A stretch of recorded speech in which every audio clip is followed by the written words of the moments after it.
What's going on, guys? Hey, how are ya? Saturday night, and we are back with Turn Down from live from Daytona International Speedway. Got the man over in South Korea. We're gonna try something a little different. Hopefully, it'll work out. We actually got it all streaming through our team comms or Discord, as we all call it, to make sure that we can bring you the best possible show, not just listening to my voice all night long. Vols, my buddy, old Sarge in the U.S. Army, how are you, man? Yeah, I'm good, man. I hope everybody can hear me out there. It's going to have a little bit of an echo. I'm in a room that kind of sucks. It's bare walled, but we found a new innovative way to do something. You know, the guys on the track are doing something innovative and cool with going 2-3 wide at Daytona with the high draft package. Well, we're going to do something a little innovative too and start streaming on Discord, so that way I will never miss a race unless I can possibly, unless I just can't. Unless something happens and I lose a leg or a limb, I will be here and I can do it off my phone. And you get the best of both worlds. You get to hear Pete's beautiful voice, and you still get to hear my good-looking voice. So it's a win-win for everybody, Pete. Well, it's a win-win for everybody. Plus, we got a few in-cars. We're going to have the Aviator. We're going to have Cinepuce. We're going to have SWATs. We're going to have more than a cape. We're gonna have a bunch of cars to bounce around in. Y'all have seen this kind of racing before, but you know what, Vols? There's one person that hasn't. Everybody, please give a big old warm welcome to Ellie. This is TN Vols' other half, well, better half, definitely more beautiful half. Ellie, man, thank you very much for coming out, testing this out. I know you're getting excited, getting ready to go with the NNR iRacing series once that guy gets back from Korea and you've got to deal with him all over again. He just came back. He was home for a very unfortunate reason here lately, so you got to see him for a little bit. Now he's back in South Korea until June. How are you? How are you? Oh, I'm doing good. I'm just at home with the dogs. They keep me busy, and dogs and the cat.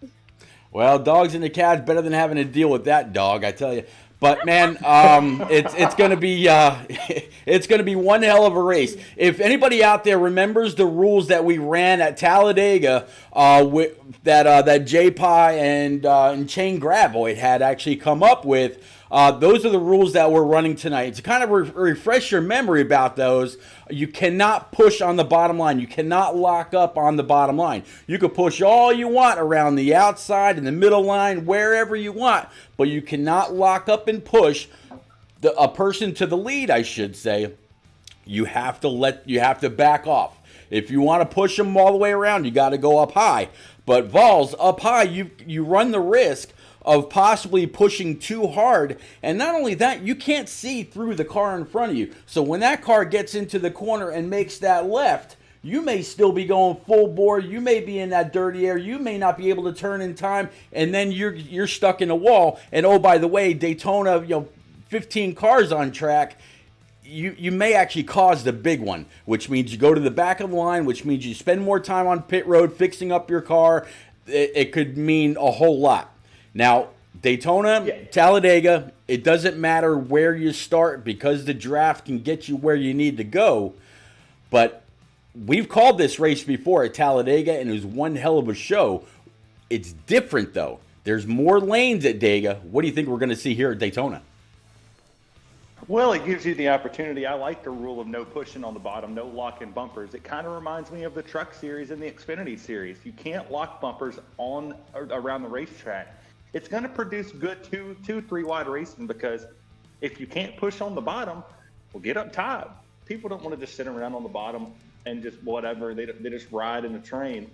It's going to get some of these guys like Papa Bear, who wants a win, Cinepuce that's looking for a win. You got Aviator in the field. I think you got Stout Whiskey in the field too. I didn't get to look at the roster. Yep. You have a lot of these guys in the field that are very fast at these plate tracks, and if you put them on the high side at Daytona, hey, that's the recipe for success. And hell, I'm excited just to call this race, because you never know at Daytona. Michael McDowell won the 500.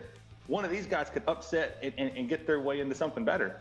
Absolutely right. Michael McDowell got it done. And you mentioned Pop Bear. I mean, Pop Bear's no slouch at Daytona whatsoever. We were joking around before the race started. You're 10 o'clock tomorrow morning. You already know who won this race, right? Well, guess what? You called you called Papa Bear. Papa Bear won a race at Daytona just like 3 or 4 days ago. So he got it done then. It's very possible he can get it done now.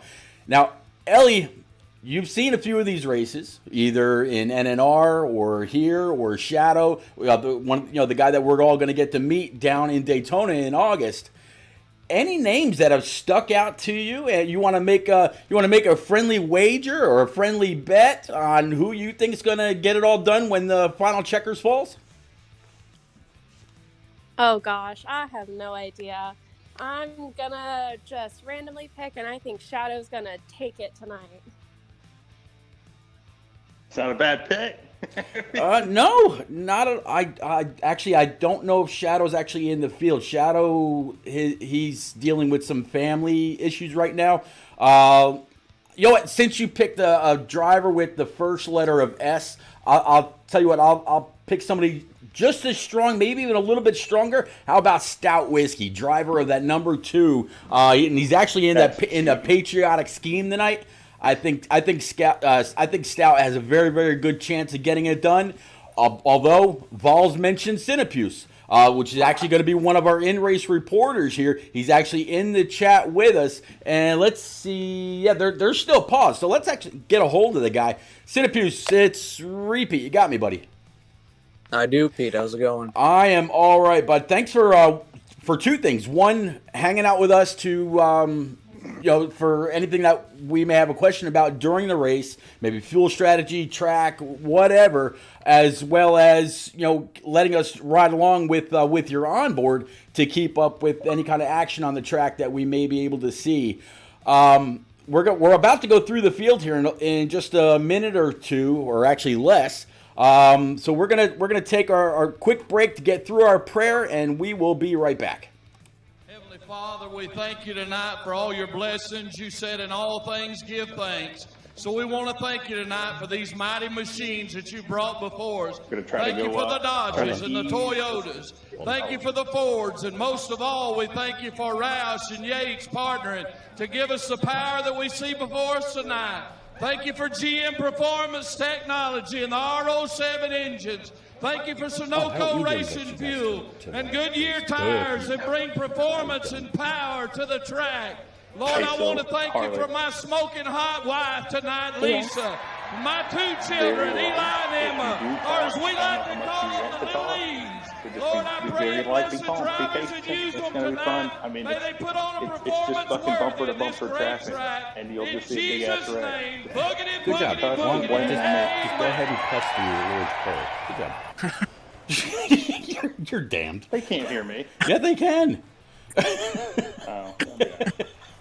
All right, guys, we are back. Why not, right? Robbie, PSES, Joker, ECR Kool-Aid, and Duct Tape. Thank you guys very much for coming on out, hanging out, chatting it up, keeping us company. Here we go through the field. Talk about the Aviator in that number 8 car. He's going to go ahead and lay hammer down. There's the 24, JR Big Dogs. Man has been phenomenally strong all season long. The Double Deuce in the Pennzoil Ford, old J-Pa, with the 36 of J-Quim. We may actually pull him a time or two during the race as well. There's the 14 of Pop Bear. He's starting in P number 5 with the 41 Haas Automation Ford Mustang of Cinepuse to his outside. We got the 42 of Old Duct Tape. He's out there in chat. He's in the car. Please do not text and drive. 43 of King Mathers. We've seen what he's been able to do over these last several weeks. Good to see him out there on track. There's the 10 of Dan the Lawn Man as well with the 6 car of Dallas My PB. Dallas actually trying to get into an NNR Truck Series ride. So we'll have to see how he does tonight. Then we got the 88 of Q-Dog, your NNR Xfinity Series season points leader. The 9 car of More Than a Cape. He's in that Hooters Camaro. And then we're way in the back, we got the 32 of Dyna Skulls, the 2 car of the ever popular Stout Whiskey, and then the 38 of NNR Swats. I tell you what, we are back up coming down this front stretch, getting to the beginning of these stands. Vols, we're about to take the green. Here we go, getting into the trial. Well, take us there, buddy. Yeah, absolutely. Here we go. Green Aviator takes the lead. He has the 22 right behind him. I'm ready to change my pick already. I forgot that the birthday man, King Mathers, is in the field. NNR regular season, or not the NNR regular season champ, but the American Ethanol Summer Series champion in the field at Daytona. He's a very good restrictor plate racer. And these guys, look at them, not locking up on the bottom. They're already taking it 2 and 3 wide. We have a 2 wide battle, and the 41 gets shoved down to the bottom. Yeah, 41's going to get shoved down to the bottom. He's going to be able to get right behind that 24. And he's got the 10 right behind him. To the outside, it's going to be J-Pa. Nobody knows this rule package any better than him. We've run it here. We've run it at Talladega a couple times. I believe this is the first time we're running it at a Daytona race, whether it's the night or the day. And just as you saw, the 8 car, there we go, of Aviator popped up in front of the 22. Vols, that is something that you would never see normally. Normally, it's just one big conga line on that bottom, and that's it. That's all that they're doing. Now, look, there's some separation. 36, let go of the 24. Up high, the 22 is all over the back bumper of the 8, and they are mostly staying side by side. That is this rules package in full effect, sir. Absolutely. And you see what the car on the bottom tried to do. You saw the 24 come up and side draft the side of the 8. A little bit of side drafting works in NASCAR heat, not as much as iRacing, but it does here. Mm-hmm. If you get on that door and you ever so give it a kiss, you'll be able to do it. As the 42 shoots out of line, he splits the 3-car train up at the top. And now let's see what the 42 can do leading this field, leading the bottom line. I mean, they can't lock bumpers, but man, this is going to be great. It's going to be side by side as the car gets in the wall back there in the back. Yeah, that was one of the things that I talked about earlier, or talked about in pre-race anyway. You can't see to the car in front of you, so all you're going by is just that feeling. A lot of these guys, of course, you, me, and a whole bunch of other people, we've run Daytona and Talladega over and over and over again. You kind of know this track by heart, especially a guy that just popped out into chat, the one and only Rock NASCAR. Rock, good to see you. But another guy that was very, very strong also in chat right now, Alpha York. I think the last time we ran this, when we were at Talladega, Alpha was taking those runs like crazy, pulling off all kinds of slide jobs. So if anybody in this lobby would have gone to anybody for some advice on how to run this rules package, I hope they would have gone to Alpha. Alpha, good to see you, as they are 3 wide, no room. They are below the yellow 1 car, just got smacked to the infield. I don't think it's going to be a caution, though. 24 is still in the lead. Yeah, absolutely. He saved it back there. 6-car got a little sideways. Got a little bit of help from the driver back there. But you see the 24 taking this lead. JR at Big Dogs works really, really well at these restrictor plate tracks. He works with anybody. And as you brought up Alpha York, man, he is one of the best restrictor plate racers that I've ever raced with. He'll take any run possible. If he sees a hole, I promise you he's going to take that run, and he makes it stick. You know, I've had the pleasure of pushing him to a couple wins. I've even spotted for him when he went and took a win, and he's one of the classiest acts at Talladega and Daytona. So if any of these guys are looking for a lesson in drafting, call up Alpha. He'll show you the way. Looks like they have actually gone ahead and brought out the caution. I guess probably a good time to bring in Cinepuse, and maybe he can give us an idea what the call was for by the admins, either by J-Pa, which helps out Pop Bear, or Pop Bear himself. Cinepuse, you got me, buddy. I do, Pete. All right, Cinepuse. So I know that this is obviously a manual caution car. All you are still driving around under your own power rather than the game taking control. What was the call for the caution? I believe the 36 was going to try tuck behind the 24 and ended up clipping the 42, and that just caused a big chain reaction, and 3 cars ended up getting into it. A couple of them on the infield, and that's what brought it out. Well, thank you very much. Definitely appreciate you. Go ahead and get all your changes in as we see you and everybody else going on down pit road for your first chance to make any changes. Good luck, sir. Thank you, Pete. You got it. Ellie, I tell you what, some great racing so far. A whole lot of side-by-side, some 3 wide, even some 4 wide with some cars that have been forced down pit road. this is your first chance actually seeing a race in this way. What do you think so far? Well, so far, I like it. It's good. Any cars that have stuck out to you? Anybody that you've heard from other races, other series? I know that we talked about Stout Whiskey earlier, and of course the Aviator. He's very, very strong on Thursday nights in the NNR Cup Series. Very, just as strong as Stout Whiskey. Stout, I think, is going to do you very, very well. He's going to have one great chance to possibly get it done. Man, what a way to go, and we're just getting started. This is a 50% race, which means it's 50% of what the normal distance would be in a Cup race here at Daytona. And they're not running stages, so there aren't going to be any breaks. They're going to go ahead and, knock it out. Hopefully we get to around a green flag pit stop soon. You can, hear all about it, and in true form. Definitely a big thank you to you for coming out and hanging out with me and Vols and Syracuse and all these turned down for what, guys. I definitely appreciate your wanting to learn and really be ready to go when NNR is ready to go in June. Well, thanks for having me. Very welcome anytime. All right, Cowboy out there saying, look at this man, best in the business. Yeah, I know you are, Cowboy. I get you. For those who don't know, repeat, you need to follow this man. You know what? You need to follow Cowboy. You need to follow Swats. You need to follow Vols over here. You need to follow Syracuse. Syracuse was telling me just before the race took off, he's just a few short followers away from being one of the newest affiliates between Turn Down for What, and he's going to have a ride in NNR coming up this week. Definitely wish him a whole lot of luck. Lady and gents, we are back on the green down the backstretch, and right back at it. Too wide, Vols. Yeah, still too wide. The top side up here has been a little bit more organized than the bottom. The bottom's kind of separated himself. The 42 is not locked or not pushing the front two.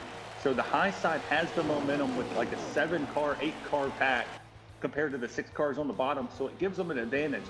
But in the corners, it gives the advantage to the bottom because they have the shortest distance around the track. You see King Mathers right here as we ride on board with him. He's up here about 5 cars in, or 4 cars in on the high side. They're losing traction. The top guys went down to the bottom. So right now we're side by side, 2 by 2, and they're making it 3 wide down the back straightaway. Here comes the 9 car up the middle.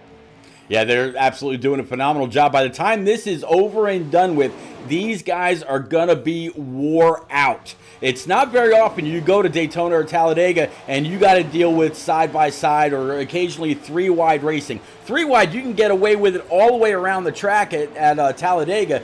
It's a bit harder at Daytona since they kind of narrowed everything up. You see Michael Onsbaugh out there calling good luck or go for the 42. Thank you very much for checking in from old YouTube. That's right, this race is being brought or simulcast between Twitch and YouTube tonight. So make sure you go on up, smash that subscribe button. Welcome to Turn Down for What. These guys do a phenomenal job every Saturday night. And Vols, this is the last race in round 1, so this is a cutoff race. A whole lot at stake for some of these guys, and it's a strong field. See, Cowboy says I need to turn up Vols. Can barely hear him. All right, I can absolutely do that, Cowboy. Thank you very much for letting me know. There we go. Vols I can't do it. Yeah, I can't talk right now. Vols is actually calling this, Cowboy, from his phone. If you're in the Turn Down for What Discord, Cowboy, you can actually see the way we're broadcasting this. It's pretty cool. So yeah, still side by side, like they just got let loose. A little bit of lag there. Saw one car shoot up to the outside wall. That's going to give a lot of momentum to the bottom side there, Vols. Yeah, absolutely. 43 almost got caught up in that wreck right there. The car shot up in front of him. I don't know if it was lag or if it was just contact in the corners. You know, we saw at the Daytona 500, the 22 and the 2 made ever so slight contact on the right or on the left side of the car. When you're pushing at these restrictor plate tracks, you want to be careful on where you push and where you lock the bumpers, because some of these cars don't line up perfectly, and when you're in the corner, some guys like to run a very loose setup here. And if you run the loose setup and you get somebody on your back bumper, like a pusher, like King Mathers, like Stout, like the Aviator, who are very aggressive pushers, it gets your car a little bit squirrely in the back end, and it makes it hard to turn. So these guys have to overcorrect, and sometimes they correct too much. And it gets to the point to where they lose control and go on the wall like we just saw here. But now with side-by-side, King Mathers making his way to the front. He's pushing that deuce of Stout Whiskey and the 24 of old Big Dogs up here. They're running side-by-side for the lead. Yeah, but one thing King Mathers is really going to have to watch, he cannot lock on to the deuce, and that's almost right where he was. I mean, right now you could see a little bit of daylight between the front bumper of the 43 and the back of the 2, but they are pretty much connected. One thing you just also talked about, in this traffic, when you're 3, 4, 5, 6 cars deep, and you're going these speeds, you're going to have to turn into the corner just a little bit earlier in order to adjust your timing. If you don't do that, you see, you kind of get what happened with the 38 just a little bit ago. He got into the corner, all of a sudden the car started going up the track, and he's there, turning on the wheel, trying to get that thing to go left. But the additional speeds that you get at the the additional speed that you get with these big drafts, you've got to anticipate the corner. You can't just react when you're there. Yeah, absolutely. It's one of those things that you look at when you come to these tracks. You think, oh, it's so easy to go all out, full throttle, do it. Just not to pick on my wife, but I put her in there. She said, oh, how hard is it to go full throttle around this track? And I put her at Talladega on rookie in the career mode. And I said, okay, honey, I'm giving you my setup. Go race. It's full custom. And she kind of struggled a little bit. But as she started getting better, each lap she would understand more and more. And she actually won a race here with King Mathers pushing her in a league race. Nice. She won. So if there's somebody in this field that understands restrictor plate racing too, Harley's very good at it. She did a very good job managing the draft, managing the lines, getting the push, getting the run when she needed, and she led, and she won that race and upstaged a lot of very good cars. So Harley can kind of pick through here and show the run that we're doing here. But here the 22 jumps to the outside in front of the 10, and then 24 is going to get a big run and give the 2 another shove here. The top line's very, very organized, but that bottom's doing really good to stay consistent. Yeah, top line is very organized, but you know what? Another thing, Vols, you can have, right now we're seeing, 5 cars on the bottom with the 42 as the caboose, while on the top line you got 6, 7, or 8 cars, and they can't quite get around. That is another piece of the magic about this draft package. You've got all that pushing and shoving on the top side, but because the bottom still has a whole lot of draft and a very, very fast car out front, and with the 2 of Stout Whiskey still not being shoved all the way around, and because that's not the case, they are still side by side, but more cars on the outside can't pass the 5 on the bottom because of the way that this all works. It's they're doing one hell of a job. Ellie, what do you think about what you're seeing? I think it's going good. They're racing good. Not a lot of contact. Yeah, absolutely not a whole lot of contact, but we've seen some people take the runs, like we saw J-Pa in that 22. He's the Shell Pennzoil Ford Mustang on the top. He took a really good run, was able to duck down, got in front of Stout Whiskey. Stout Whiskey in the 2 went back up high, and now he finds himself on the bottom line again. But we were talking about Alpha and the way that he would take the runs at the last couple of races that we ran here. So far, it looks like J-Pa, he's again probably the most familiar with the way that this draft package works, and he's doing one hell of a job. Yeah, you see the bottom line right here. You got all these cars. The 22 was able to take a little bit of a gap lead right here. He's getting out front, but when they come into the corner, like I said, it doesn't matter how many cars you have on that bottom side. They're going to be able to use the shortest distance around the track, and that comes to fruition here for them. A couple of those cars on the bottom transitioned to the high side, wanting to try to get the run that they have. And when the 43 got up there and gave the shot to the 32, now that top side's starting to gain some momentum.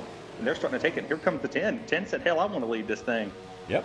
And one thing you were able to see right there, the 24 was all over the back bumper of the 2 Stout Whiskey, and at that point it was completely legal. He was able to push all he wanted until he gets to the lead. So right now, once the 10 car clears the 22 on the outside, he can't push anymore. He's got to stop. That's where the 2 lines start to equal out again. Just as we're seeing, 10 up high, 10 down low, 22 up high, 2 car down low, 32 up high. They are side by side, just like they got shot out of the cannon last lap. This is the way that the entire race has been, and this is why all real NASCAR drivers say racing at Daytona, racing at Talladega is like a big game of chess. You've got to strategically place yourself where you're going to need to be when it's all said and done. Right now, 10 of Dan the Lawn Man, 22 of J-Pa. If this race ended right now, they would be extremely happy. Next time either Cinepuse or the Aviator or one of those guys comes on by the start stripe, I'll go ahead and grab us a lap count. Again, these guys are not running stages. They're running the full 50% all out. So we'll see exactly what we got here. Well, you think about these type of races right here. You think of who was the best people to win them. You know, the 10 car, Eric Almirola, the 22 of Joey Logano, Brad Keselowski in the 2. Those are the people you normally see up front. So coming on to NASCAR Heat, and you see the same people that are racing their cars. You know, I don't know if it's a little added pressure that you're in a car that wins on Sunday. You're in a car that wins on Saturday night. So they come out here and you got Stout Whiskey, J-Pa, and Dan the Lawman running these cars. They go out there and they win. They put numbers up for them. And then you come to restrictor plate races. It's one of those things that people that don't normally get wins. You know, you got more than a cape in the field. He's got a strong chance to win tonight. Papa Bear, strong chance to win tonight. The 32 can win this race. There's a lot of people in this field that could pull an upset win, and it just would be, oh, it's Daytona. Oh, it's a restrictor plate track. You know, you can pull a slingshot out, or you can move the leader for it and get the push at the right time and get you a checker flag tonight. Yeah, absolutely. You know, they in real NASCAR, you know, as you're calling out, you know, actual drivers, they say that this place, as well as a couple of other places, are, you know, the great equalizer. You know, we talked about Pop Bear a little bit ago. Pop Bear got a win at Daytona in another league just a few short nights ago. He's very, very capable of getting a win tonight. There's a lot of very strong NNR guys in here. I mean, this league is very made up of NNR, American Ethanol, obviously Turned Down for What, Shadow Racing League, and like one or two others. They do a phenomenal job. This league had a very, very rough start. I mean, it was just a caution fest after, you know, it was just flat bad. And then Pop Bear started to make some moves. He said, you know, he kind of had enough, and he started to whittle out those that were causing constant issues. And now I think this is their third race where they've had like maybe one or two cautions. So only one caution so far, and they've been running double file, if not almost three wide, a few times during the night, and just doing an amazing job. Again, I can't state that enough. Just the great work that they're all pulling in for a 15-car field. A lot of these guys don't really rain. I think I just might have cursed that there, Vols. Yeah, absolutely. 43 goes spinning right there. 32 got a little bit loose as he comes to the bottom, and that triggered a big chain reaction here. But you've been riding along board with the 9 of Cape. Yep. You see his front end's caved in just a little bit. Now, Yep. I've been watching him as the laps progress. He hasn't been able to get the run to materialize as fast as the other cars with no damage has. You know, he's getting a run now, but only because he got a shot from the rear. Without somebody pushing him, that front end being caved in is taking a lot of speed out of that car. And he needs somebody to come up behind him and give him that run, as it looks like the caution's out. But I hope that gets fixed if he got it during, you know, this cycle or whatnot. But he hasn't been able to get the run materialized, just like some of these other guys with front end damage. It takes the aero away and puts a lot of air on the front of that car. It takes away from the overall speed. But man, who knows? This race is starting to get a little chippy. They're wanting to get up there and make some moves, and they want to make them quick. Yeah, the last time I checked for a lap count, there are 80 laps remaining. So these guys are clicking them off pretty quick. On board right now with this 41 Haas Automation Ford Fusion. Cinepuse, you got me, sir. Yes, sir, Pete. Buddy, we've been watching you and several others really dice it up. Obviously, you're able to hear a lot that me and Vols and Ellie have been able to say about the kind of racing. You know what kind of rule package is out there. What have you seen, or what have you been able to get to work with for you? How has this rule package benefited you so far in these first 20 to 30 laps?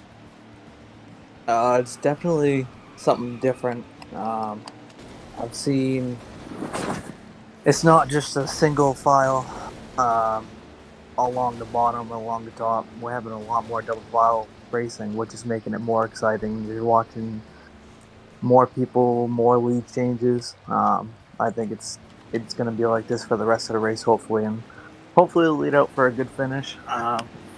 It's definitely a little different than other packages I've ran, but I think it's going good. Yeah, I can't complain. When J-Pop first introduced this package to me last season in NNR, I was very, very skeptical. Rick James and I called that race. I thought it was going to be really bad. And by the end of the race, or halfway through, when I saw all the 2 and 3 wide racing at Talladega, I was completely hooked. And I'm definitely looking forward to the rest of the race. As I said before, man, good luck. We'll definitely keep an eye on you. And again, a big thank you for helping us out in the booth as well as on track with your stream. Hey, I appreciate it. Have a good one, guys. Actually, you know what? Stick around for a second. Ellie, do you have any questions for Cinepuse out there on the track? You know, I don't have too many questions. How do you think you're doing? Is there anything that you'd like to change, or anything you'd want to do differently to continue the race? Just in pits, just make constant adjustments. Car's feeling real good right now, so as long as I can stay in the draft with these guys, try and make moves when we can, I think we'll end out pretty good. Good. Well, we are going back green. Thank you very much again, Cinepuse. Good luck, Ellie. Thank you very much as well. Vols, it's still the 10, 24, 8, the 9 of Cape, and the 2 Discount Tire Ford for Stout Whiskey sitting in P5. Going through 1 and 2 one more time. 10's got the whole field in his rear view. Yeah, you got the 10 car, got a hell of a jump right there on that restart. That was probably one of the best restarts I've seen in a long time. I don't know if he has a shifter or not, but that was fantastic. He got on the gear. 24 takes a very wide for the lead, and he's going to clear him. Man, that 24 shot out of a cannon, but that 10 car really had a good short run little spot right there. And if he would have been able to stay with the 8 car right there, I think that 24 wouldn't have been able to materialize that run like he did to shoot it 3 wide. So that's something we have to look forward to the end of the night. If we get a green-white checkered and somebody like Dan the Lawn Man's leading it, or Stout, and he gets a run and he gets separated by at least a half a second or a half a second right there, not a second, but if he gets separated a little bit, that's going to materialize that run for that second place driver, and that's going to put them in the catbird seats, either wreck the whole field or go claim the checkered flag tonight. But that was a good run by the 24 as the 8 car comes to the outside here.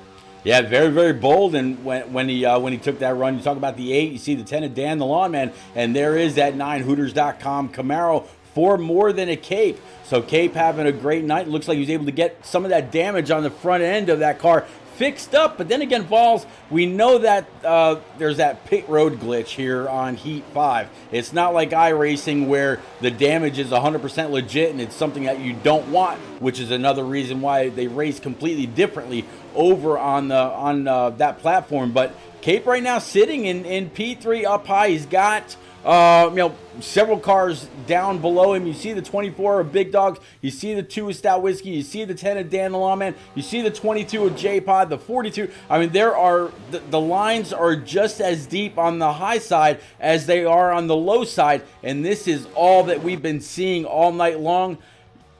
these guys are doing a phenomenal job holding their line all the way around. And oh God, JR Big Dog just about cut the nose of the 2 Stout Whiskey.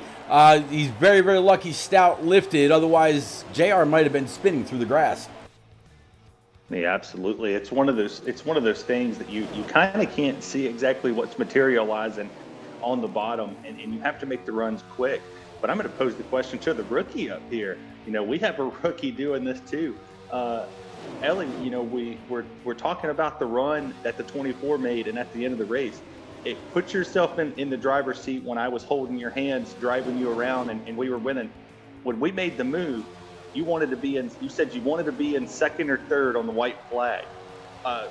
You saw the run that the 24 made right there. Why do you think he was able to make that move and make it as effectively as he did and clear to take the lead? I don't know. I have no idea. Well, we're working on it. Ellie, one of the biggest things about Daytona and Talladega is the draft. All right, the 24 got a big old pull because of the draft off of the 10 car of Dan the Lawman, and was able to very brazenly pull on down underneath the 10. He gave the 8 a little bit of a door check and was able to take the top spot. It's these plate tracks. Everything you do is pretty much because of the draft.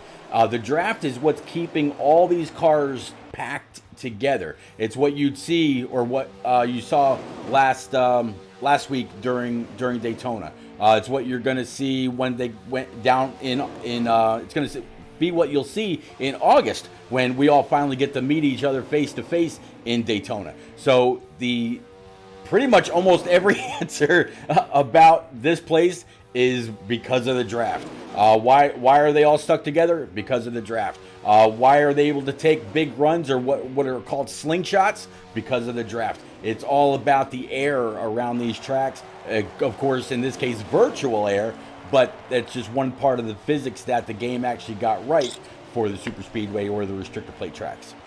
But good job. And you know, I was going to say the draft, but I didn't want to say it. Hey, there's no... When you're first learning... There's no wrong answer. Right. You don't know what you don't know.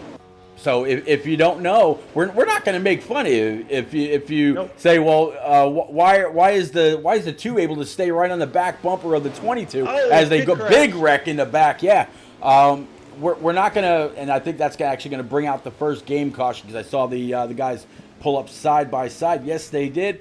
All right, ladies and gents, we're going to take a quick little 30-second commercial break, and we will be right back. Thanks for keeping it right here. I so needed that break, Pete. Yeah. For anybody that's out there, thank you very much for keeping that sub right here. Turned down for what's been doing a phenomenal job. I appreciate y'all. But yeah, they have absolutely been doing a great job, balls. And I want to say to the people in the subscriber chat, go give a like and give a round of applause to my wife. You know, she's learning, she's picking this up. She's going to come help me out on the iRacing side, and for her to be learning and to be listening in and talking very, very competitively here, it's a marvelous job that she's doing. As we're about to go back green with the 24 still in the lead, round of applause for Harley. So everybody out there watching, give her a round of applause and send some love her way. Absolutely. There we go.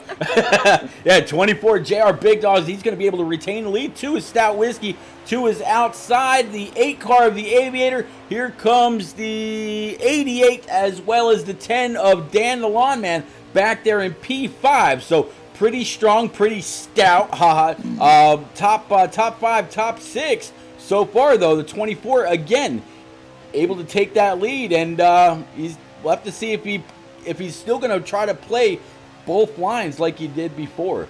But Ellie, if you like I said, you don't know what you don't know. If you say something off the wall, and it's your best guess, you never know. It could be a different way for us to look at something versus the way that we normally see things. I cover 5, 6 races a week.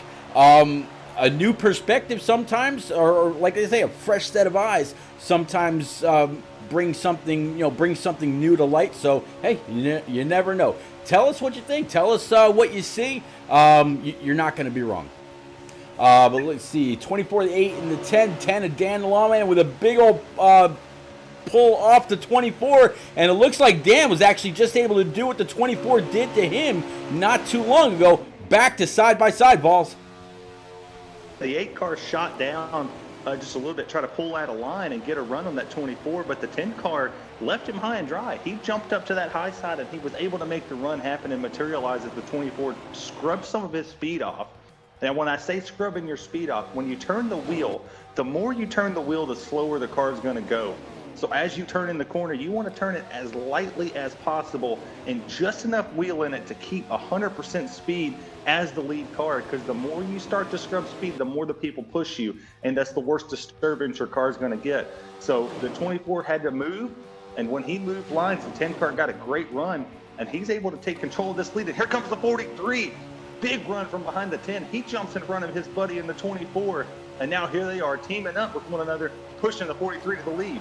Yeah, 43 almost completed what we saw Alpha York do a few times over the last couple times we were at a restrictor plate track running this package. So that they just lost all kinds of momentum on the bottom side, which means here, Vols, that they're going to be able to line back up and push for all it's worth.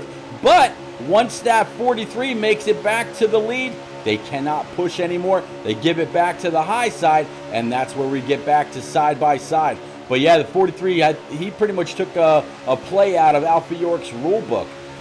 Speaking of Alpha York, I'm not sure if he's still out there in chat or not. Alpha York has officially been bitten by the iRacing bug. Probably won't be seeing much more of Alpha here on Heat 5. It's another very, very unfortunate circumstance where 704 would not fix the game, won't fix the lag, won't fix the tools that they promised us, won't do anything about all the issues that people complain about. As many people have found out, if you complain to them on Twitter or some other way, they block you. They won't listen to you. They don't listen to any bit of the community. So what's the sense of talking? It's kind of like if you and Ellie were in a fight and neither one of you are listening. You're both just back and forth. No give and take. No nothing. Eventually, it's just going to come to slamming doors. Bye. See ya. And nothing gets resolved.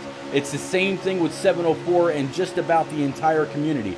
Many people have complained, many people have argued, many people have been banned from their social media because they try to get a point across. And the move by, I don't know how many people. If you think about just about all of NNR, at least, a very, very good portion of NNR has all, defected over to the iRacing platform. They are losing more and more. I'm part of the eSpark community chat on Facebook. I think they've got more pictures up from iRacing runs than they do from Heat anymore. And it used to be, Vols, and you can back me up on this, it used to be a lot of those guys, because they were part of the Pro League, they would not say anything bad about Heat. They've had enough too. Well, it's to the point to where, going back to the marriage tip, key to everybody in there who's married or getting married, it's best just to say yes, dear, and let the woman win, because you're never going to win if you keep arguing. You'll lose all privileges in all aspects of life. But back to Heat, they are very, very uptight to what they do and how they do it, and it's whatever. You spend the money on the game, and Harley has told me the same thing. If you go iRacing, you're not getting the next gen console, and you're not getting NASCAR Heat again. I've complained enough to her about lag, about getting wrecked, about just being in lobbies that are just awful and can't withhold anything. And she's on the back of me. She doesn't even race it, and she gets tired of hearing me talk about it, of how bad it is. And great people have been banned. Atlanta Racing's been banned. Cape's been banned off their Twitch. It's been a mess, and it's Ooh, time big for, wreck in the for back. them to fix it. And I think they're going to fix it. They're just a little too late for all these guys who are jumping to iRacing. But it's good to know that it doesn't cost tens of thousands of dollars to get on iRacing. You buy you a tower, you'll never buy a tower again for at least 10 or 15 years, and you can get the subscription for $100 a year. And you race once you buy the tracks, you're on there for good. Yeah, absolutely. That used to be the biggest issue was the cost. Kind of weird. I thought the caution would be out by now, but it looks like these guys are actually all still green. I know I saw more than 2 or 3 cars involved in that wreck. I thought for sure, unless they're racing back to the line right here, but I could have sworn that we'd have a caution, as we are 4 wide, or we were for a moment. They're trying to, these guys duking it out, seeing who's going to be able to take the lead. But yeah, you're 100% I think right. that's the caution, Pete. Yep. There's the caution. They raced it to the line there. Yeah. So we're going to be back under manual caution. But yeah, there are. If the next game that comes out requires you to have the new Xbox Series X console, I'm done. But I also told a lot of leagues, such as Coe for NNR, Alpha when he was still over American Ethanol, Unforgotten Shadow with Shadow Racing, and a couple others. I said, man, I'm not going to leave you. I'll get the game, but if we have to, if you have to have the new console in order to play it, I'm done. I will be 100% committed to iRacing. I will redo my entire getup here. I'll add on to the rig that I've got. I'll put the 3 monitors up. This will be it'll be my main focus.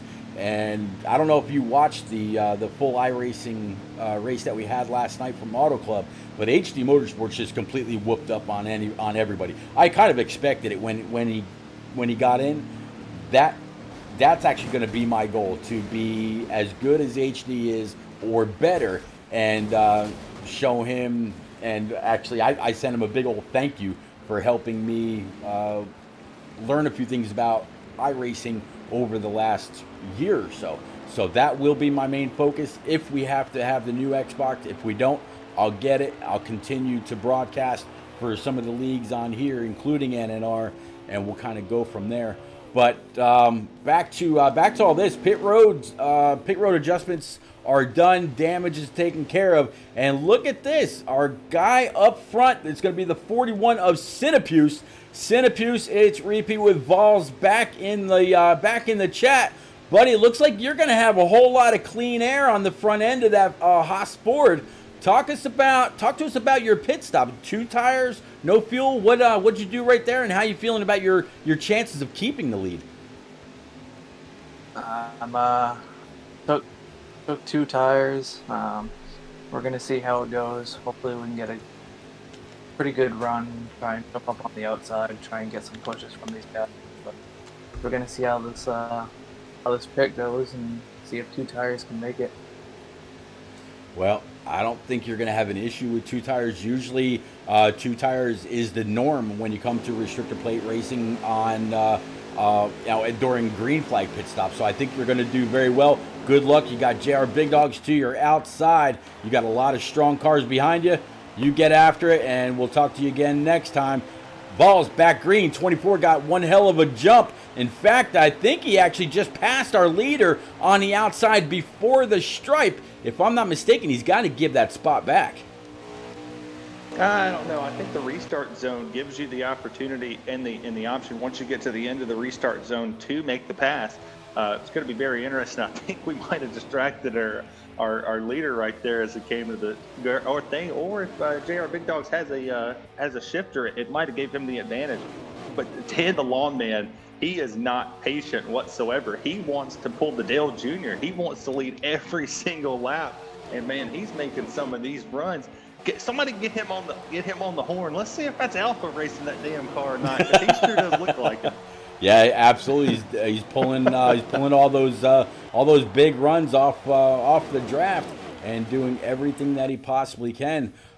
Still the 10 of Dan the Lawn Man. You got Stout Whiskey to the outside. Stout Whiskey, Dan the Lawn Man, the 22 of J-Pon. I think there might be like one or two others that are kind of like unofficial teammates over on the NNR Cup side. That race on Thursday nights about 8:30 Eastern, and here they are, all in turn down for what they got the invite from Papa Bear many months ago. I mean, so far, long ago, that like NNR Swats, he's in the field tonight as well. I think in the 38 or the 36, he had forgotten what car he was supposed to be in. Yeah, most people do. Hell, I'm racing the truck race at Bristol against some of these guys, and I didn't remember what truck number I was in. I had to ask. I said, man, I ain't raced in forever. I got to come out there and take this microphone out of my hand and go over there and try to put a steering wheel in it and see if I don't wreck the field. But it's going to be interesting. I'm going to pull a Jamie Mack, I hope, and maybe get me a win, or hell, we might just wreck, and I'll just be like, you know what, I think I'll leave this to the professionals, and I'll go over and talk about it. So. There you go.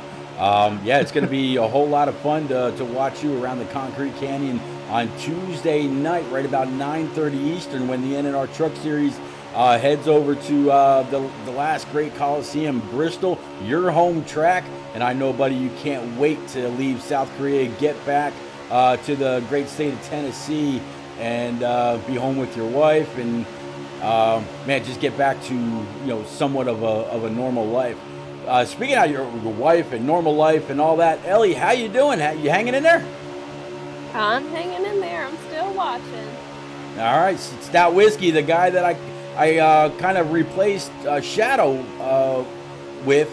He's up front. He's got the 36 behind him. There's the 22 of J-Paw in their back pocket as well. On the bottom is the 9 of Cape and the 43 of King Mathers. So right now your alternate pick. He's got the high line going, and he's got a whole lot of help up there with him as well. I see that. He's doing good. There you go.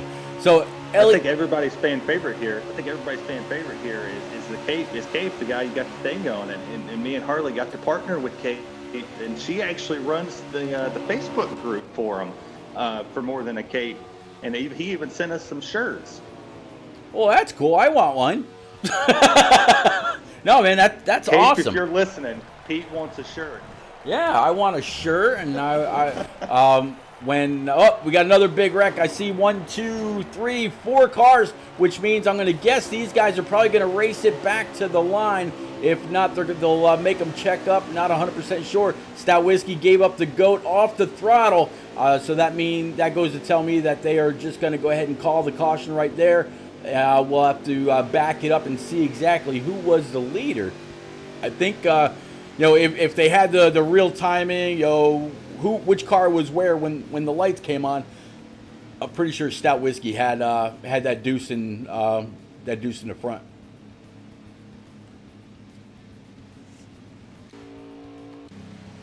This is going to be a big break, Vols. Not everybody got such a great launch on that last restart. The 9 of Q-Dog was in the back. The 38 of Swats was in the back. There's quite a few people a little bit further back than I'm sure they wanted to be, and it absolutely lost the draft.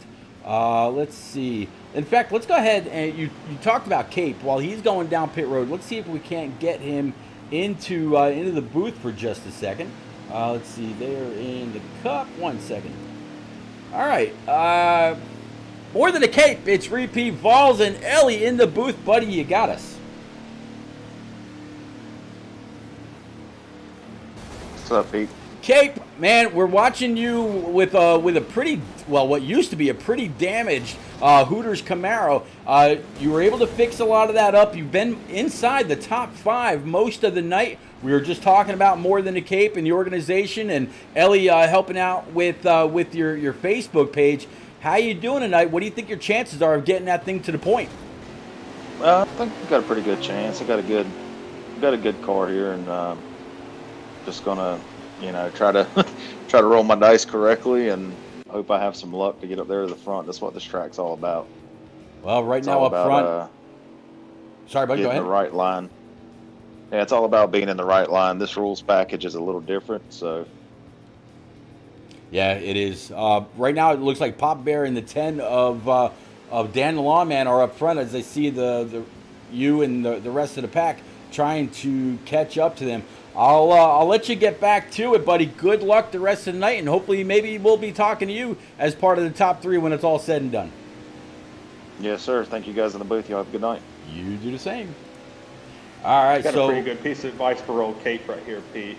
If he takes this lead, block like hell, and if it means turning somebody, come home, Kate. Go get that 9-car victory lane, buddy. yeah, you never know. You never know. Maybe looks like Cape and Pop Bear were both in that Discord together. Maybe next time we'll be able to get a word in with the driver of the 14. He's starting on the bottom. He's got 32 right behind him. JR Big Dog's up top behind the 24, and then the Aviator sitting P5, and the 22 of J-Pac sitting P6. Balls, take us back green. 24 gets a big launch right there, pushes the 10 car, shoves him out front. He's going to get the run here. Now let's see if the 14 can stay on the door of that 24. 32 did not get launched at all right there. So let's see, is the 24 going to back the throttle a little bit, get on the bumper of that 22 and make a launch down the back straightaway, or is he going to be patient and work with the Ford in front of him? You know, he's got a Ford behind him, and then 22 said, I'm going to take the lead. 22 dives down there to the bottom, takes another car with him. That's who's that right there? That's the 41. That's our race reporter making some bold moves. Yeah, absolutely. Centipede definitely ducked on down, followed the 22 all the way through that, able to cut off right in front of the 14 of Papa Bear. Papa Bear's got the 6 right behind him, the 32, but up high. I mentioned a couple drivers that are official, unofficial teammates over on the NNR Cup side. Right now you've got 2 of them. The only one they're missing is the Deuce of Stout Whiskey, but the 22 and the 40, I'm sorry, Dan Lawman's in the 10 tonight. I'm so used to talking about this 41 with Dan Lawman, but no, this is our very own Cinepuse as JR Big Dog is going to go ahead and get a big old pull off that 24. That's that draft again, Ellie. So right now, top 3 all on the bottom. But down there, Elliot, they cannot push. They've got to give it up. They have to let go of the car in front, and they just have to draft. Now, if they want to be able to push, they've got to do what they just did. Everybody migrated up to the top. So 22, 24, and the 41, nose to tail, going into 1 and 2, heading towards the backstretch, all in that draft, Ellie. We saw right there the beginning runs of why they were able to get such a big run on the bottom is about a lap and a half ago. Somebody got put in the wall up here, and when they clipped the wall, it just stopped the momentum of the high side completely. And now everybody's caught back up, in the bottom side really made the momentum work. They got to the back bumper of the 43 and they shot back down. Papa Bear leading that train. He's got a very stout little Ford right there in that 14. He's got a hell of a pusher behind him, 2 of them actually in the 10 and the 2, and then you got Kate back there riding P5 on the inside line. This race is starting to mold more and more into what we would normally want to see. It's like the old highway out in California, bumper to bumper. Everything's packed right here, and there's no room for error. And so now we have to see who's going to be aggressive, who's going to get up on the wheel. We've seen the 22, we've seen the 10, we've seen the 41 make some very bold moves. Can they make those bold moves stick as the run progresses? And are you pissing off the people that you're racing against by making these moves and cutting their nose off? How much slack are they going to give down the road? Balls, I can't help but think about this style of drafting. Or this style of racing. It takes me back to the late 90s, early 2000s, where the pack was the pack. I mean, it was 2 and 3 rows deep from the front all the way to the back. It was none of the what you see nowadays. Looks like got a few more, and I think that was part of lag. The 41 of Cinepuse was actually part of that. Little bit of damage on the front end, and it looks like the game caution is back out. He's there with the 42 and the 22 right ahead of them as well. So let's see if we can't get a. I'm going to go ahead and move on up here. See if I can't find the 14 of Papa Bear. See where he's at, see what he's got to think. He's sitting right now in P number 2. Let's see if we can't get a quick word in. Papa Bear, it's Repeat, Vols, and Ellie in the turn down for what booth? You got a copy, buddy.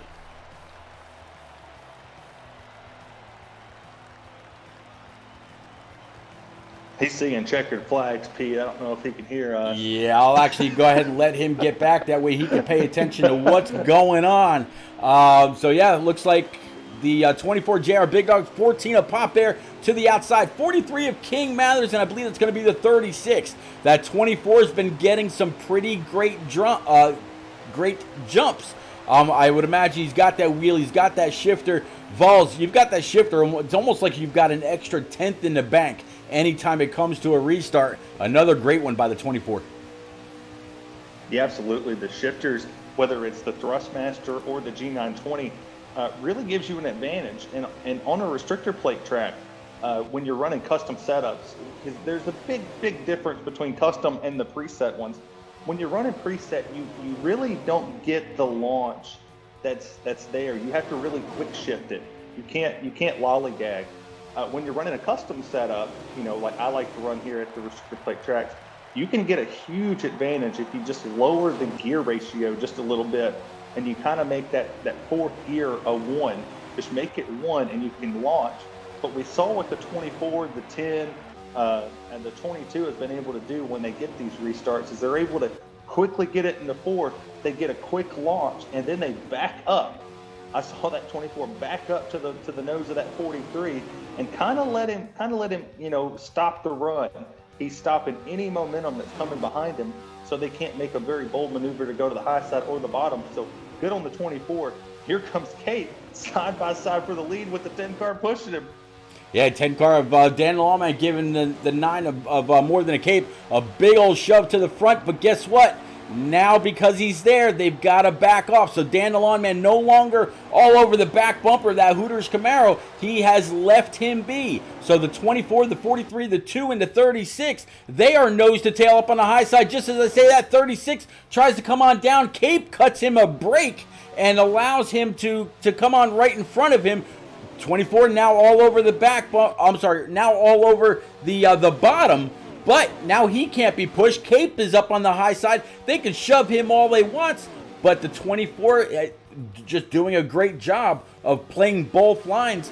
It's like what you would see in a real race. Yeah, it's kind of like he's running like the Dale Jr., Joey Logano, and Brad Keselowski of late. They're able to manage both lines. They're working from top to bottom to middle. And every other lap, they move. They don't want to keep the same rhythm. They don't want people to know what they're doing. We saw right there what Kate did. Kate jumped to the high side, and now the 24 is going to get shoved in the middle. He's in the vacuum hole. Nobody's out there to help him, and he's trying to side draft. He's trying to get on people's door. He's trying to make it work, and now there's a big wreck on the back straightaway. People are spinning. Yep, I see the 41. There's Sidipuse going around. Might be able to save it. Not quite sure. It doesn't look like a game caution has come out just yet. Still see the 42 of duct tape, 914. He was hard on the throttle, but nope. There is that caution. Ladies and gents, we're going to take one more quick 30-second break to grab something cold to drink, and we will be right back in 30 seconds. All right, JR Big Dog's out there. Flint the Goat. Rock NASCAR still there. Man, it's winding up to pretty good. About 36 laps to go here, ladies and gents. Yeah, it's going pretty good. These guys are racing really hard. It's not a bad race so far. I just got a notification my credit score just went up, so I'm pretty happy here. Ellie, you can go buy more stuff. No. All right. We use her credit, don't worry. Her credit's the main one here as we ride on board with the 8 car, the Food City Camaro here. Gonna be fun to watch what Aviator can do. Finally get back to the front, Pete. Yeah, Aviator, he's phenomenal no matter where he is. He always seems to find a way to be where he needs to be when it matters the most. just answer a whole lot of questions with some more questions. Can the Aviator get there? Yes, he can. Can you build it? Yes, yeah. That is Aviator's slogan. In fact, he reached out to HD Motorsports earlier this morning in the NNR Cup chat, saying, "Hey, man, it's not going to be long before I'm on I'm on iRacing. I want a 1v1." I would pay to see that match once the Aviator gets his feet under him, because I'm sure the young man's going to have one hell of a setup and he'll be ready to go. Aviator's no slouch. I mean, he can challenge Lucky Dog. He can challenge CGMX Rose, Stout Whiskey, Boehner, Rowdy, any of those guys that are very, very well known throughout the Heat 5 Xbox side of things. So, man, I'd love to see Aviator get on iRacing and add what he's capable of to the NNR on that side of things. But Balls, these guys are back to it now. The 22's in that sucker hole. Yeah, 22 goes in the sucker hole. But Aviator, if you're listening, make sure you make it exclusively for the Tennessee Balls channel here.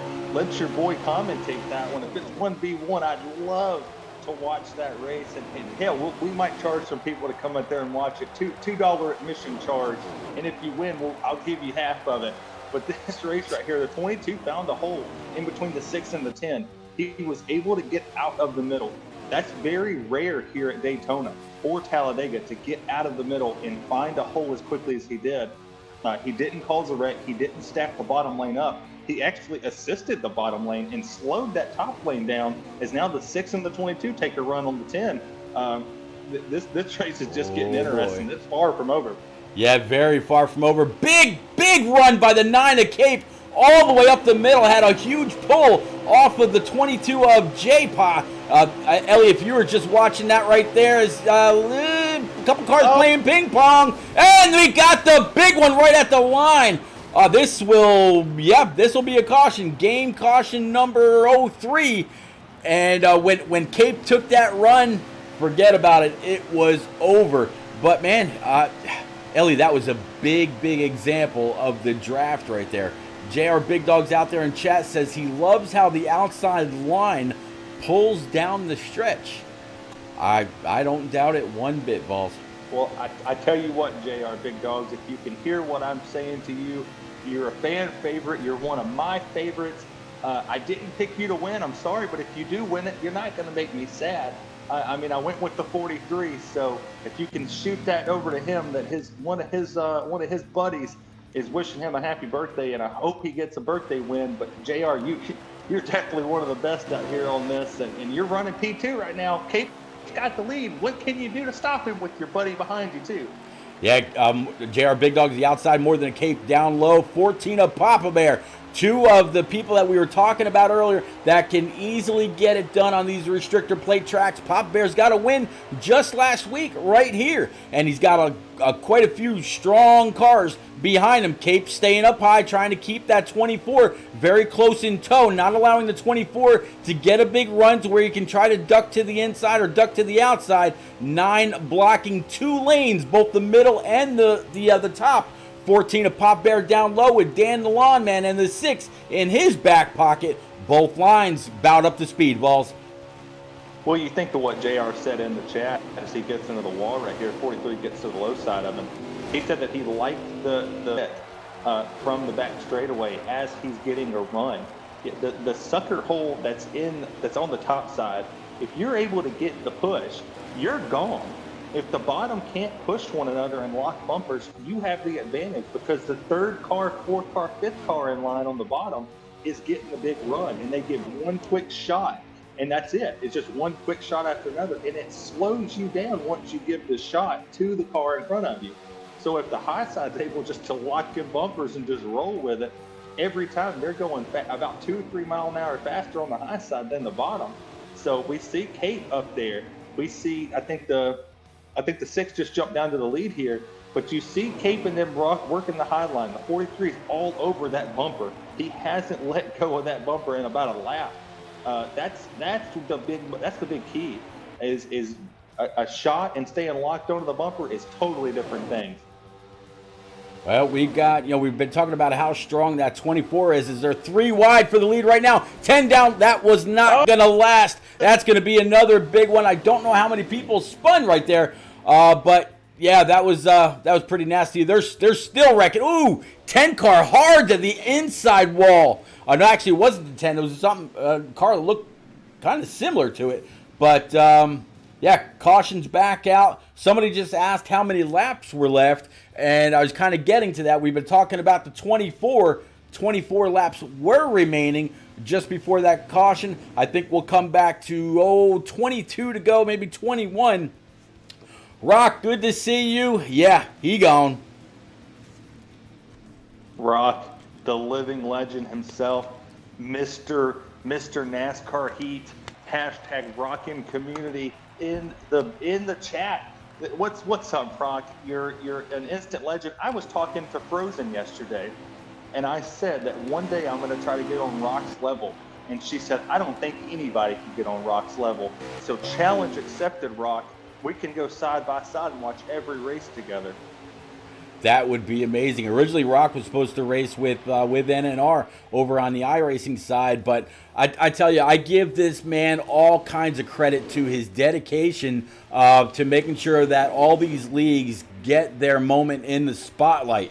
Rock, like I said, he was supposed to run with NNR over on iRacing, but he decided that he wasn't going to be able to and be able to keep up with all the leagues and make sure that they're all posted for and taken care of.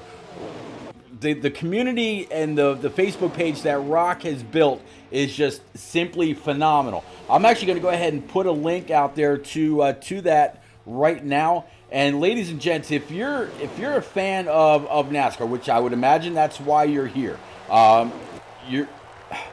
look up this page, send a request to follow it. Rock NASCAR is the sole owner, contributor, administrator, whatever however many different ways you could talk about what he does for that Facebook page.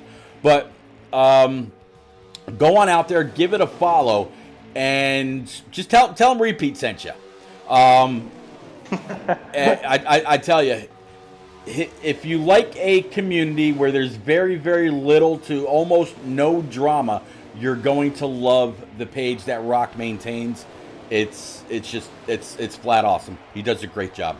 But yeah, that's why he's not running with NNR iRacing. He wants to be able to continue to maintain his page and talk about all the great leagues that surround Rock on Heat 5. Yeah, we're going to have to get Rock some help over there. There might be somebody in the chat or somebody around there that might be able to give him some help. He's damn fast. He's fast. Oh yeah, he is. He got accepted. Not many people know this, but Rock actually got accepted running at Daytona. He had one of the fastest laps out there, and he got accepted but couldn't do it because of work. But it would have been good to see him out there. He might have had a chance to win it, but CGMX Rose pulls out and gets it done. But look at who's Stout's out of the race. Look who's leading this race. There's the Aviator leading the race. With the who's that on the outside up there at the top? Is that the 32? That is the 32 to the outside. He's got Pop Bear right in his back pocket on the bottom. Again, on the bottom, these guys cannot latch up. However, if the 24 of JR Big Dogs gives the 32 a whole big old shove down that backstretch to where the 8 car loses the lead, then the 14 can pull on up, lock onto that 8, and try to push him back up front. Again, that's one of the great things about this package, and they've been running it to, everything that it was meant to do. The next time Cinepuse comes on by the start stripe, we'll go ahead and grab us a lap count. And actually, talking about Cinepuse, there is, who is this out here? Looks like 17 laps to go, and Brandon out there, BRA2NDON, Brandon, I'm going to guess, saying go Cinepuse. So Cinepuse, I know that he can hear us. He's been kind of helping us out all along. You got some support out there in chat, buddy. Go ahead, go on up, go get him. Aviators in the lead, 14, then the 8 of Cape. everybody on the bottom, but they're not locked up there, Vols, which means the high side still has a chance to form back up and pull back up to the leader again. Yeah, I thought the 43 had made a very huge mistake right there. I watched him go down to the middle lane, but he didn't stay there very long. He actually found it, as it looked like there's another wreck in the back. Cade got in the wall. They might have straightened it out there, but the 43 went to the middle, couldn't necessarily find a hole from the jump, and then out of nowhere, the seas parted and people moved, and he jumps down to the bottom, and now he's about to challenge for this lead. He's got the 22 at JPA, hashtag JPA Militia, sitting back there in P number 3, was giving him a shove, and he tucks back down to the bottom. But this is crunch time. 16 laps to go when they cross this line. This is where you have to tighten them up. You have to be focused. You can't let your guard down, because one wrong move and you're in the infield and your race is over. Absolutely. Mama Vols, Bama Trema, how are you? Good to see you. Thanks for coming on out. Mama Vols, we got the whole family affair going on here tonight. Ellie's in the booth with us. Ellie, you want to say hello to Miss Bama? Hello. There you go. There you go. Mama Vols, good to see you. Thanks for coming out again. Always great to see you. Yeah, caution's out one more time, Vols. They finally threw it. I was wondering if they were going to. I didn't see cars spin, but I saw Kate get up into the outside wall right there. I don't know if he got a little help. It kind of got a little shaky right there. 43 went to the bottom, like I said. 9 car tried to block, and as the 9 went up the track, the 43 did not cut a break there. He got underneath him. 9 car tried to come back down and went straight to the wall and bounced off, and a couple cars couldn't avoid it there. But it was kind of interesting. This is where the tape comes in. There's no more give. You're not letting off the throttle unless you absolutely have to. This is the point of the race where you have to be on top of it. There is no more friendly competition. It's go time. This is the difference between you winning this race and you finishing in the back. So, it's going to be interesting to see as some of these guys stayed on track. Our in-race reporter is throwing caution to the wind. He's staying out here. Absolutely. Sitapuse, it's repeat and Vols with Ellie. Bud, we see you sticking out there. You got 24 JR Big Dogs right in front of you, and then the 10 of Dan the Lawn Man with a couple more up in front of you guys. How you doing on tires? How you doing on gas? Are you hoping, or if, basically to start off with, first off, how you doing? And then if you have multiple green-white checkers, are you going to have enough gas? I believe I'll be good for at least 1 or 2 green-white checkers. Tires are good. I saw Aviator, Dan, and JR stay out, so figured I'd try and stay with these group of guys. They've been pretty fast all night long, so I'm going to see if I can stay up to the front and try and make a move for the win. Well, it's going to be interesting to see if the move for the win actually comes from the front ducking down or from the bottom going up. Both lines, we've seen a whole lot of switching and trading back and forth all night long. If I'm in your shoes, I'm really just trying to stick on that bottom line unless there's a big run. But if there's a big run, it's already too late anyway. So with this package, it's really a 50-50 chance on whether you're going to be able to stay up front. I wish you luck. I wish you all the wisdom in the world with these last, 13 laps, give or take, to go. Man, go get it. We're with you. And hopefully, maybe we'll be talking to you as part of the top 3 when it's all said and done. Oh, I hope so, Pete. I'm going to give it all I got these last 13. I have no doubt in my mind. Ellie, 13 is an unlucky number. I don't think we've seen our last caution. If you look into that, beautiful magical crystal ball you've got, what do you think? Any more cautions, or are we going to go green from here? I'm going to say we're going to have maybe one more caution. One more caution involves what the missus says. What do you think, sir? Well, I don't normally disagree with my wife, but I think this is where it ramps up, man. You've got too many good cars in the field, and there's too many damn good cars in the back. That 43's hungry. That 9 car's hungry. I know our in-race reporter's hungry, and putting him in P number 5 right there, boy, he's going to make it work, and he's going to stick it on the bottom of the high side and high, wide, and handsome. There might be 2 or 3 more here.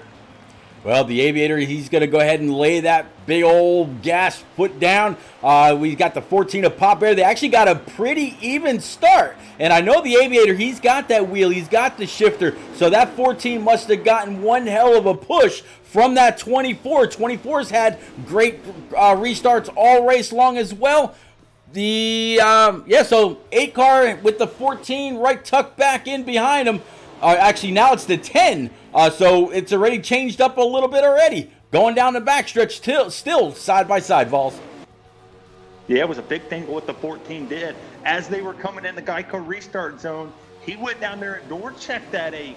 He slowed the momentum to keep him from hitting that shifter as quick as he could. He kind of threw him off his rhythm. And it cost the 14 more than it cost the 8 because he had the shove on the bottom. And now the 10 car taking his way to the top. And look who's pushing him. Look who's P number 2 in that stack, the 43. I mentioned him. Yep. And now you have, I believe that's the 41 down there on the bottom. Our in-race reporter, like they're going to be up here. They're trying to make a run at it. 41 gets a big run down there on the bottom. 10 car has the lead. He's all by himself. In-race reporter to the lead. Put him P number 1 here very soon with the 8 car tucked on the bumper of him. Yeah, but once that 41 crosses the plane, once he gets past the nose of the 10 of Dan the Lawnman, he can't be pushed anymore. The Aviator has to back up. Aviator's got a mirror full of the 24 of JR Big Dogs. King Mathers all over the back of the 10. King Mathers, again, the American Ethanol Summer Series champ. He won the championship in Shadow Racing League. He'll actually be one of the ones to join us in Daytona come August. But his tickets were just for winning the championship. Again, a great prize by the one and only Unforgotten Shadow. And oh, by the way, Shadow, if you're out there or if you watch this later, buddy, we're all still thinking about you, hoping for the best with your mom. Keep us all up to date. Let us know what's going on. And as always, buddy, if you need to chat, we are here for you 24/7. 41 now up high. The 10 of Dan the Lawnman all over his back bumper. I think the 41 is probably in the best line. Only reason being, he can be pushed till they can't push anymore on the high side. The bottom cannot push once they get past his front bumper. So if I'm the 41, I'm staying put. I'm going to stay as close as I can to the bottom without actually making any contact, kind of pinch him down, at the same time not allow any cars to get on by, so I maintain this line and the lead. Cinepute's doing a great job. Yeah, he can hear us here. I'm giving him a little bit of advice here. As he comes through these, we got a car spinning in the grass down there in the corner. You're seeing what he's doing. He went to the bottom. He started down there, and then he saw the run that the 10 car was getting. If I'm that 41 right now, every time the 10 makes the move, and he makes it, great block by the 41, but he gets shoved up the track. 10 car's going to take the lead on the bottom. 43 is going to start pushing him. If I'm that 41, I'm backing up the car to the front bumper. Whoever's pushing me, I'm not giving them an opportunity or a hole. I'm keeping the car low. I'm not giving them anything. Oh, and a lag happens, and the 41 puts it in the wall. Yeah, 41, very, very unfortunate, but he's able to maintain. He still has the 43 of King Mathers, probably one of the best pushers up on that high side. I could just imagine, since he's able to hear us going on, as the intensity is ramping up higher and higher, we probably got his heartbeat going 1,000,000 miles an hour right now. Oh, so I'm telling him, yep. Stay low on that track. 41, stay as low as you can. Keep that 43 behind you. Keep a mirror full of him. Every time you come down the front straightaway, back straightaway, through the corners, don't give them an opportunity to make the run. If you see it materializing, back off that gas. Keep him locked to you. Don't worry about what the bottom's doing, buddy. Get up there. You have the run. You have the lead. You can make things happen. Just don't give them an opportunity to pass you or stack the field up. Yeah, he's absolutely doing a great job. The 41, 43, 88, the 6, and the 9 of Cape all the way in the back. if the 41 can keep in that middle line, not necessarily the high line, going through the tri-oval and through the turns without making contact with the car below, the cars that are behind him, they're not going to pass him up high. Because it's only going to open the door for somebody else to pick up his back bumper. And just as we say that, it looks like the bottom line is starting to move forward. 10 of Dan the Lawman and the 8 of the 8 of the Aviator. But as you can see here, the 8 is not locked on. He gave him a big old shove and then let him go. They're still not locking up. The 8 is having to check up. 10 still has a good foot or two between his back bumper and the front of the 8. 14 of Pop Bear doing everything that he possibly can, saying, go, Aviator, go. I know you got more speed than this, but the Aviator can't do anything. As they come across the line this time, we've got to be very, very low in the single digits. In fact, 5 laps to go here at Daytona. I'll tell you what, if the 8 or the 14 wins this race, the crucial point is going to be when they shuffled the car at a line. A car went to the high side, then he dove back down to the bottom, then he went back to the high side, went back down to the bottom, and he shuffled the 32 out of line. And it looked like he shuffled another car out of there as well, because he was moving so much that the draft was affected and he got a run because the car was following him. And it gave the run here. But the 8 car's very patient. He's being chill. If I'm that 8 or I'm the 14, I'm loving that the 10 car's leading this race, because one, look at the gap between them. Look at what they got going on. The 8's backing it up. The 8 just keeps backing it up more and more. He's making the run happen. And I'm telling you, this is going to end in a spectacular fashion. I think that 10's going to throw a block here in a second when that 8 car jumps out, and it's going to cause the big one here for round number 2. Man, it's absolutely possible. I'm surprised that high side took so long for people to go on up. You see, that I think that's not the 2 Stout Whiskey. He's no longer in the show. But I saw the 9 of More Than a Cape and a couple others go on up, but they decided to pull on back down again.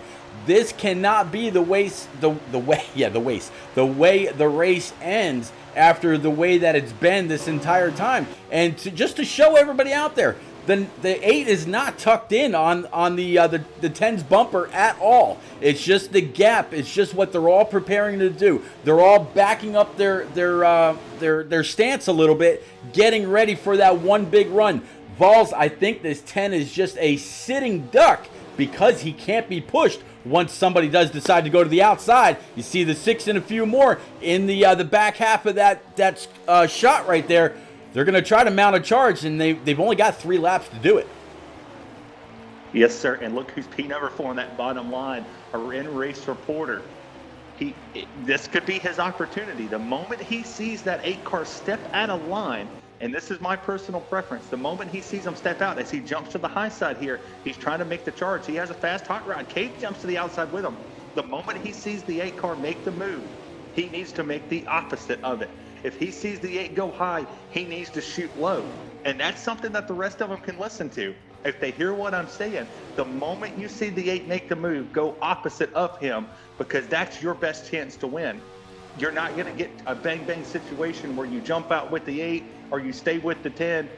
The 10's going to go blocking. You're the one that's going to get the run, and they're going to try to use this lap car of the 22. If they can catch him in time, this could be their opportunity to use him as a pit. Trying to work my way back up to the 10. This has got to be last lap or coming to it right now. There we are on board with your current leader. He's got the 8 of the Aviator back there. Can they get that last second charge on the high side? Pop Bear makes a little bit of contact with the guys down low. 10, 8, 9 of Cape. Then it's going to be the 43 of King Mathers and others all on the bottom line. Vols, we have not seen the bottom line, the sole line all night long. And this is it right here. Can the 10 hold them off? 22 of J-Paw up there. Will the 8 pull out? You know what? This is exactly the way Earnhardt won in 98. He got to use the lap car as a pick. The 10 of Dan the Lawn Man takes it to victory lane. What an incredible race. As we saw, I don't think that the 8 was able to make a run materialize. The 9 was giving him a shove, but I'm not 100% sure if the 9 had a lot of speed. And that's no offense to the 9 and to Cape. I don't think he had the exact speed to give the 8 what he needed, and he couldn't really materialize the run. The 10 was kind of backing it just a little bit, and every time he saw something that he didn't like, he made the move that worked. But aggression finally won. We saw the 10 of Dan the Lawn Man make moves that many others in this field didn't want to make. He went from top to bottom to middle to every which way, and hell, him coming out with the win, that's pretty good. All right, looks like we're going to have Cape, 1, 2, 3. Yeah, it looks exactly. Dan the Lawman, Aviator, More Than a Cape, 1, 2, 3. King Mathers, Dallas, my PB, Dinah Skulls, Cinepuse, NNR Papa Bear, Q Dog, and then NNR Swats in his return to turn down for what brings it home in P number 10. I tell you what, Chica's Burger, you couldn't get better. A better reference or a better suggestion from anybody else in the community than Rock NASCAR about what kind of wheel to get if that's what you're in the market for. Either G920 is good, a Thrustmaster TMX or TMX Pro. Any of those are very, very good. Thank you very much. RP Masters Mission, thank you very much for the follow. Welcome to Turn Down for What and the normal channel for NNR. Tuesday through Thursday. Man, what a great race. Rock NASCAR out there saying congratulations, Dan. Ladies and gents, we're going to take one more quick break. We're going to bounce out of that right quick so we don't go on over to Dover. And then, yeah, we'll be right back. Please, by all means, keep it right here. Post-race interviews are coming.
All right, we are back, and yeah, definitely want to thank everybody for sticking around. Absolutely appreciate it. We got Vols, and he's got our third place driver, More Than a Cape. Cape, man, hell of a race. Cape, what's up, man? You got the guy that throws out the sponsor for you. I actually got the Team TJ's T-shirt on right now. Got my polo on with my britches. Support nomorethanAcape.org. We were rooting for you. You had a very good number 9 Hooters Chevy. Now, it looked like at the end, and you can kind of tell me the difference. Did you really have the speed to get to the back bumper of Aviator and give him the shot to get him around the 10 car? Or was it kind of just a wait and see game and you were just a lap too late? I had the speed. I had the speed all race. I think you guys even called it out. I shot the middle there and went from like 12th to second. But it was just kind of a wait and see there at the end. Kind of lagged back off his bumper. I was going to push him if he'd have went out, being a Chevy, another Chevy car. But it's just a really good race. Yeah. So you shot the middle. You had a lot of crazy runs. What was the big deal? We talked about the rules package during the race where the bottom line couldn't stay locked up to one another, but the high side could. Did you have a hard time picking which lane you wanted to be in? Did you want to be pushed the whole race? Was your car handling good enough for it? Or did you like the bottom where you didn't get the push and you were able just to keep control of what you had? My car handled great the entire race. I tried to pick and choose where I was at. I ran the bottom a lot and then got on the high side when I got the lead, and just trying to make it to where, the package was a little different. So you kind of had to be thinking 2 or 3 moves ahead of what you were going to do at the time. Well, you've had a lot of thinking in your head, which is scary for guys like us, having all the wheels turning and smoke coming out of our ears. But any shout-outs for you tonight? You guys in the booth, you guys do a great job. Shout out to Ellie for stepping in tonight and getting her feet wet. Shout out to Papa Bear for putting this whole thing on, J-Pop for coming up with the rule package. And also, sorry to Papa Bear, I got shoved into the back of him. He should have been third, but, it's Daytona. Well, congratulations on P number 3 repeat. Go ahead and talk to Mr. Aviator, the old pilot man. Yeah, Aviator, buddy. I tell you, first off, big props to you, man. You could have, when you had the 10 of Dan the Lawn Man in front of you for those last, 5, 6, 8 laps, you could have locked on and said, you know what, we're just going for the win. It is what it is. But we were with you, obviously following the lead cars all the way around. You stayed true to the way the package was built, and you didn't lock on, but yet you had that 8 Camaro up towards the front just about all race. I don't think you fell further than, maybe 6th, except for coming off of a pit stop. And other than that, you were in top 5, top 6 all night long. How did you keep that thing relatively damage-free? Well, honestly, that package was a good reason for it. I was able to kind of just decide if I was going to go to the top or bottom and it'd be able to work wherever I went. So that was definitely a big part of it. But towards the end there, me and Dan have a reputation for being kind of the Dale Jr. Jimmy Johnson duo, where if I'm pushing you, I'm just going to block the field. You got the win, or vice versa. I'm just going to help you out. And this is more his league than it is mine. I was just coming to have some fun. So I was like, I don't need to ruin his race, send him to the back or something, trying to make a stupid move. So I kind of just stood there being kind of like the Jimmy Johnson. So I'm fine with that. But had a good race overall. Proud of that. You absolutely had a great race. And I tell you what, this could be a little bit of a feather in your cap, or maybe a good luck charm for you. A lot of seat time tonight. A full 50% race, no stages. When it comes time for the NNR Cup Series to make its next turn to Daytona, which I think is inside the chase, and it's going to be with setups. If they adopt this way of racing, you're going to already have a feel for where the runs could come from, where you need to be, where you may want to be halfway through or whatever. Do you think that this could give you an edge when we get to Talladega, right in the middle of the championship round in NNR on Thursday night? Oh, absolutely. Just racing in general. Anytime you can get yourself in a seat for a race is just so important. So getting used to this package and getting used to seeing how people drive in it and everything, it's going to be very important. Daytona is one of my worst tracks, just period. I probably have the worst stats here out of anyone in NNR or anything like that, but definitely learned a lot tonight. I'm excited to use it. Well, man, big congrats to you. I'm sure Dan Lama definitely appreciates you pushing him out to that lead. It's very, very weird to see the bottom line all get single file there in the last few laps. I'm sure it was odd to you. You probably kept on looking for that run to come from the outside, just never materialized. Congrats on a P2, even if it was just for seat time. Any shout-outs, buddy? Yeah, shout out to everyone who invited me out here. I definitely just wanted to have some fun before the SXRL race tonight. So I'm glad I'm able to push the end to that win. It means a lot. Congrats again, sir. Vols, you actually get to talk to the one and only Dan the Lawn Man, tonight's winner here in Turned Down for What? And oh, by the way, he is a normal in this series. Yeah, sure is. The man with the plan, Dan the Lawn Man.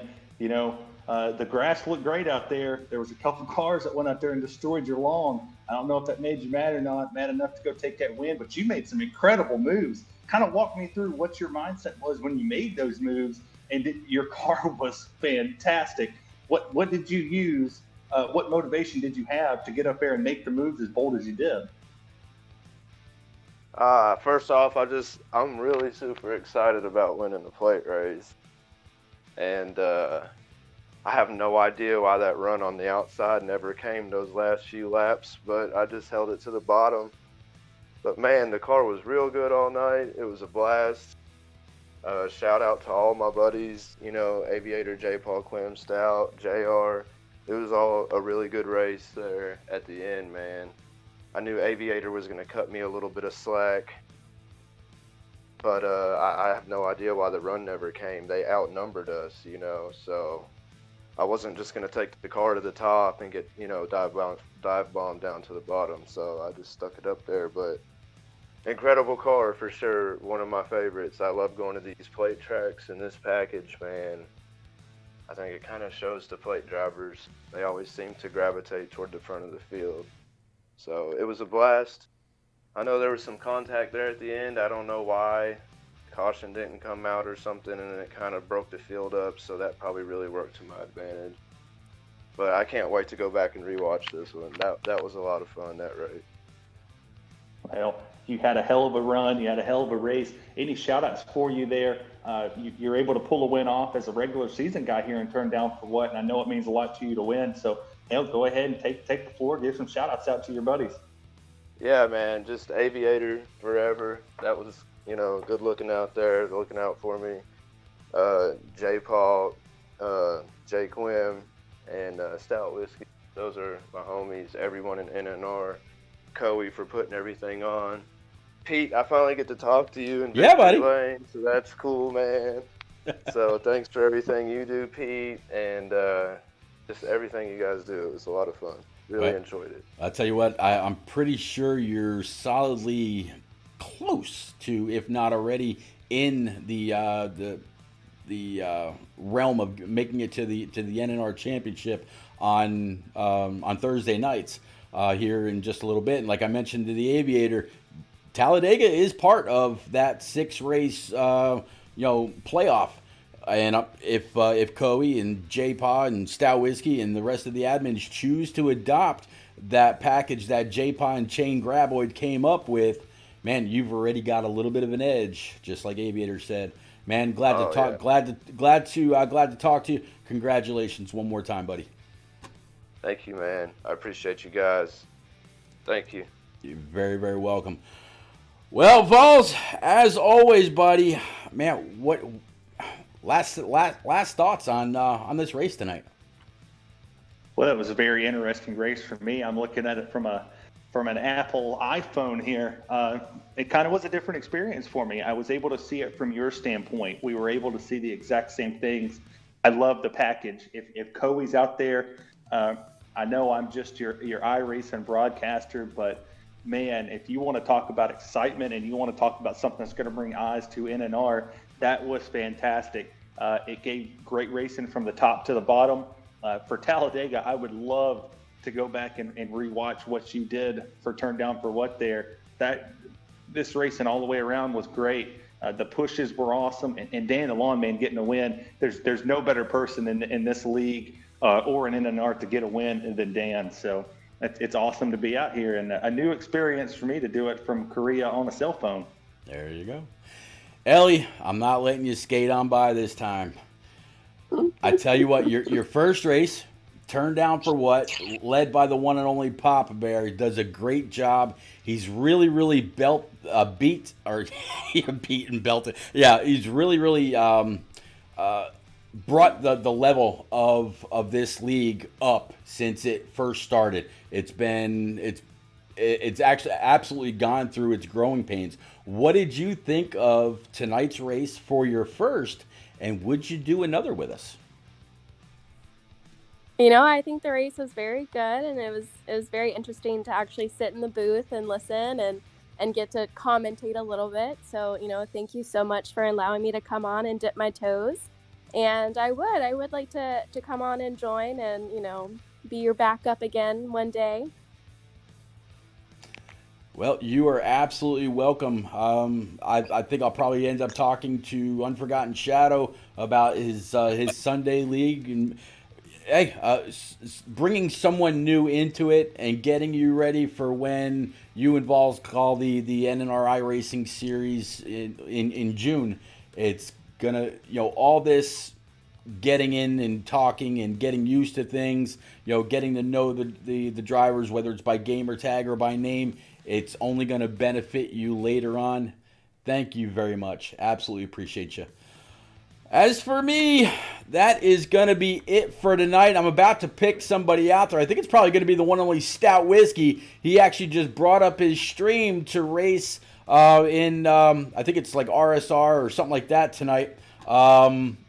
So definitely I want to thank everybody for coming out, hanging out, chatting it up, keeping us company. Hoosier, Bama, Rock NASCAR, RP Master, Mission Chief, and everybody else that's there. Thank you very much. Definitely appreciate it. Looking forward to seeing you again.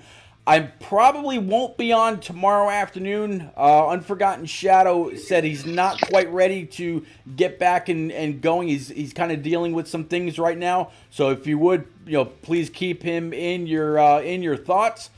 But I will be back on Monday night. The NNR iRacing Series will have a practice from Michigan International Speedway. And then, of course, we're picking back up on Tuesday, Wednesday, and Thursday with the NNR Truck, Xfinity, and Cup Series from Bristol Motor Speedway. And you'll actually get to see the one and only Vols in a truck Tuesday night. Guys, again, please stay away, wear your mask, do what you got to do so we can kick this COVID crap in the butt and get back to a track as soon as possible. Please stay right there. Actually, looks like Stout stopped his stream, so we'll pick up with Combat Beast, and we'll go from there. Good luck, everybody, and we'll see you again soon.